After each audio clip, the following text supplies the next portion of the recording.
Essayez de trouver le point commun entre les images qu'on va vous montrer.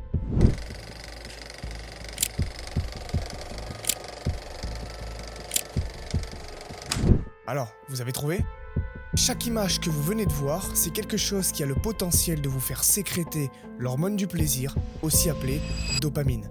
Et ça, pour une très bonne raison. Ce neurotransmetteur est au cœur des mécanismes du plaisir. Tout simplement parce que c'est lui qui dirige le circuit de la récompense. Le circuit de la récompense est un réseau de neurones dans notre cerveau qui nous pousse à répéter des comportements, qui nous attirent vers des choses qui sont essentielles pour notre survie en nous procurant une sensation de plaisir et de l'attraction pour ces choses. Mère Nature a trouvé la bonne recette. Créer du plaisir et de la motivation qui nous attire vers nos besoins vitaux. La côte de bœuf Hello symbolise le besoin de s'alimenter. Madeline Klein, quant à elle, symbolise le besoin de se reproduire.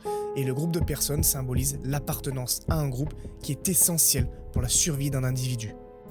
La dopamine est donc le hack parfait pour créer la motivation pour toute tâche liée à la survie. Mais il y a un problème. Un gros problème. Notre société n'est plus basée sur la survie depuis bien longtemps. Avec l'expansion du capitalisme, nous sommes passés dans un univers tourné vers la consommation. Et c'est là où arrive la douille. L'homme a réussi à détourner le hack de Mère Nature. Maintenant, on va vous montrer d'autres images pour que vous compreniez bien dans quelle merde on est.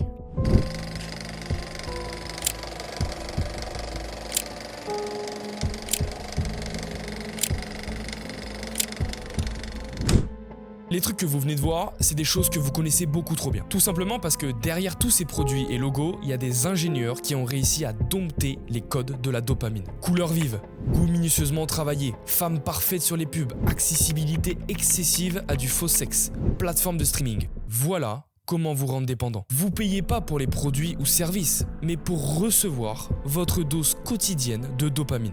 Là où ça devient dangereux, c'est que notre cerveau n'a pas été conçu pour cette avalanche de stimulation moderne. Imaginez un homme préhistorique. Pour obtenir une montée de dopamine, il devait chasser pendant des heures, exploiter des territoires inconnus et affronter les dangers. Aujourd'hui, un simple scroll sur TikTok, un message sur Snapchat, un soda ou une bouchée de fast-food suffisent à déclencher la même réaction chimique qui servait à l'homme préhistorique à survivre.